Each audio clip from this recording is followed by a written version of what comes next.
BJP আসতেই বড়সড় পরিবর্তন শহর জুড়ে। মাত্র 22 দিনের মধ্যে বদলাতে শুরু করেছে গোটা কলকাতার চেহারা। কোথাও চলছে বুলডোজার, তো কোথাও থেকে সরে যাচ্ছে মূর্তি। কোথাও ভাঙা পড়ছে ক্লক টাওয়ার, তো কোথাও থেকে আবার উধাও হয়ে যাচ্ছে হকারদের শাড়ি। আবার সরকারি ভবনে ফিরছে অশোক স্তম্ভ। তাই প্রশ্ন উঠছে, এটা কি শুধুমাত্র প্রশাসনিক অভিযান, নাকি এটা বাংলার রাজনৈতিক আইডেন্টিটি চেঞ্জ? প্রশ্ন উঠছে, নতুন সরকার কি সত্যি শহর কলকাতাকে বদলাতে চায়, নাকি পুরনো সরকারের সমস্ত চিহ্ন মুছে দিতে চায়? আজকের এই ভিডিওতে আমরা শুনবো কলকাতার এই পরিবর্তনের গল্প। কি কি পরিবর্তন করা হলো, কেন এই পরিবর্তন করা হলো, আর সাধারণ মানুষই বা এই পরিবর্তনকে কোন চোখে দেখছে। তাই অবশ্যই ধৈর্য ধরে এই ভিডিওটি শেষ পর্যন্ত দেখতে ভুলবেন না।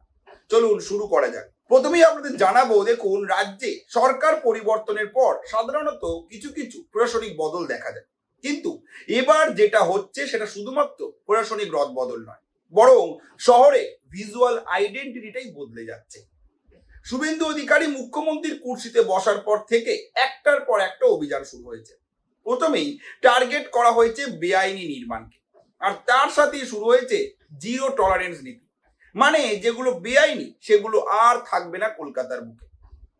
আর তাই কলকাতার রাস্তায় দেখা যেতে শুরু করেছে বুলডোজার, গুঁড়িয়ে দেওয়া হচ্ছে যে কোনো বেআইনি নির্মাণকে। এটা গেল প্রথম পরিবর্তন, বেআইনি নির্মাণ উচ্ছেদ। এবার জানাবো দ্বিতীয় পার্ট, সেটা হচ্ছে বিশ্ব বাংলার লোগো সরানো হয়েছে। বিশ্ব বাংলার লোগো একসময় রাজ্যের প্রায় সমস্ত সরকারি দপ্তরে, চিঠিতে, ব্যানারে, স্টেডিয়ামে সব জায়গায় দেখা যেত সবুজ রঙের বিশ্ব বাংলা লোগো। অশোক স্তম্ভ তখন কার্যত সাইড লাইনে ছিল।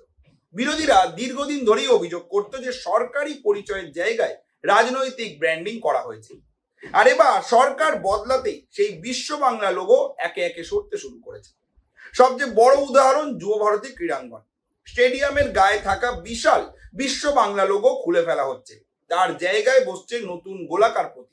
অশোক স্তম্ভ ফিরছে মূল জায়গায়। এখানে শুধুমাত্র কিন্তু একটা লোগো বদল হচ্ছে না, বরং একটা রাজনৈতিক দর্শনের বদল দেখানো হচ্ছে। মানে পশ্চিমবঙ্গে তৃণমূল সরকার আসার পরেই বদল ঘটিয়েছিল। অশোক স্তম্ভ নয়, নিজেদের আলাদা লোগো, রাজনৈতিক লোগো। সেই জায়গায় বিজেপি সরকার আসার পর সেইটাতে আবার পরিবর্তন আনছে। আপনারা প্রত্যেকেই জানে, যুবভারতীর সামনে একটা বিশাল মূর্তি ছিল, কোমর থেকে পা পর্যন্ত শরীর, তার উপর পৃথিবী, আর মাথায় বিশ্ব বাংলার লোগো। 2017 সালের যুব বিশ্বকাপের সময় এই মূর্তিটা বসানো হয়েছিল। তখন থেকেই সমালোচনা শুরু হয়েছিল। প্রাক্তন মুখ্যমন্ত্রী মমতা বন্দ্যোপাধ্যায়ের মতে এটা ফুটবলের সৌন্দর্য। আবার অনেকেই বলতেন এই মূর্তি একেবারেই বিদঘুটে। প্রাক্তন মুখ্যমন্ত্রী কয়েকদিন আগেই বলেছেন যে নাকি আন্ডার-17 ওয়ার্ল্ড কাপের সময় বিদেশ থেকে ফিফার যে সমস্ত রিপ্রেজেন্টেটিভরা এসেছিলেন তারাও নাকি এই মূর্তিকে অ্যাপ্রিসিয়েট করেছিলেন, কিন্তু কলকাতার মানুষরা এটাকে বিদঘুটে মূর্তি হিসাবেই বরাবর বলে এসেছে। আর এবার নতুন সরকার আসতেই সেই মূর্তি কিন্তু ভেঙে ফেলা হয়েছে। এর আগে যতই এই মূর্তি নিয়ে তামাশা হোক, ব্যঙ্গ হোক, সেই মূর্তি কিন্তু সেখানেই ছিল। তবে বিজেপি আসার পর এই মূর্তি কিন্তু ভেঙে ফেলা হয়েছে।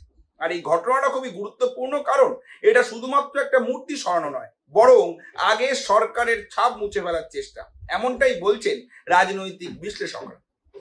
এবার জানাবো চতুর্থ অধ্যায়, আর সেটা হলো হকার উচ্ছেদ অভিযান, যেটা নিয়ে ইতিমধ্যেই বিতর্ক শুরু হয়ে গিয়েছে সারা বাংলা জুড়ে।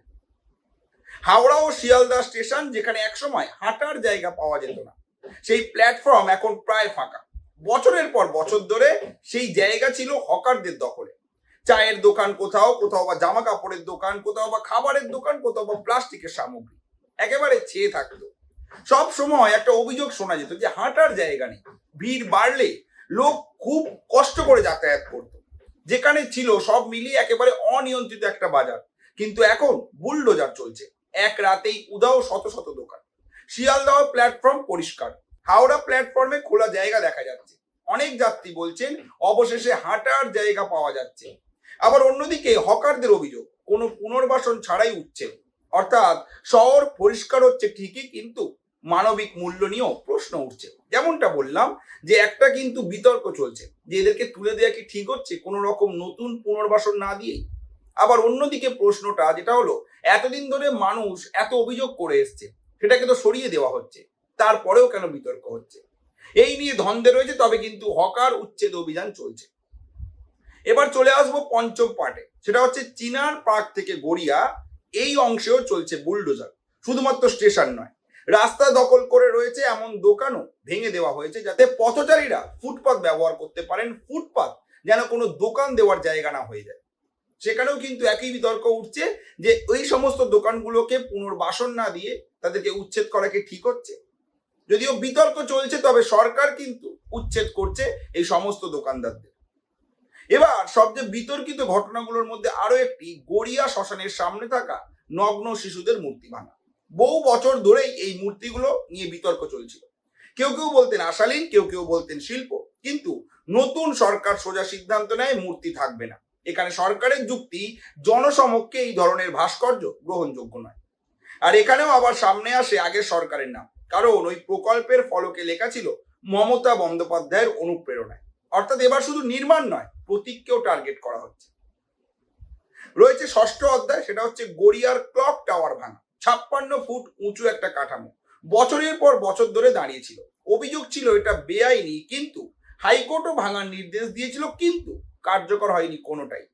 অর্থাৎ বেআইনি হলেও সেটাকে রেখে দেওয়া হয়েছিল, কারণ তখনকার সরকার চেয়েছিল। সরকারের থেকে কি হাইকোর্ট বড়? সেটা তো প্রমাণ করতে হবে।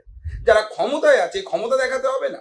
তাই জন্য সেই টাওয়ার বেআইনি হলেও সেখানে রয়ে গেছিল। কিন্তু সরকার বদলানোর পর হঠাৎ করেই পুলিশ আসে, একদিন ঘিরে ফেলে এলাকা, ক্রেন আসে, শুরু হয় ভাঙার কাজ। কয়েকদিনের মধ্যে উধাও হয়ে যায় বিশাল ওই ক্লক টাওয়ার। আর সবচেয়ে বড় বার্তা এটাই যে এতদিন যা ছিল অস্পর্শযোগ্য, এবার সেটাও ভাঙা সম্ভব। এখন সবচেয়ে বড় প্রশ্ন, এই পরিবর্তন কি সত্যি উন্নয়ন নাকি রাজনৈতিক প্রতিশোধ? সমর্থকরা বলছেন কলকাতা পরিষ্কার হচ্ছে, বেআইনি দখল সরছে, শহর তার পুরনো শৃঙ্খলা ফিরে পাচ্ছে। বিরোধীরা বলছে এটা সিলেক্টিভ অ্যাকশন, পুরনো সরকারের প্রতীকগুলো টার্গেট করা হচ্ছে। কিন্তু একটা জিনিস অবশ্যই স্বীকার করতে হবে, মাত্র 22 দিনে কলকাতার রাস্তায় পরিবর্তন চোখে পড়েছে। সেই পরিবর্তন ভালো না খারাপ, সেই পরিবর্তন নিয়ে আপনাদের কি মতামত সেটা কিন্তু জানাতে ভুলবেন না কমেন্ট করে। আর যদি আপনারা দৈনিক এরকমই লেটেস্ট আপডেট জানতে চান, যদি এরকমই লেটেস্ট আপডেটে বিশ্লেষণ জানতে চান, যদি এরকমই ফ্যাক্ট জানতে চান, তাহলে অবশ্যই ফলো এবং সাবস্ক্রাইব করতে ভুলবেন না আমাদের এই চ্যানেলটিকে। ধন্যবাদ।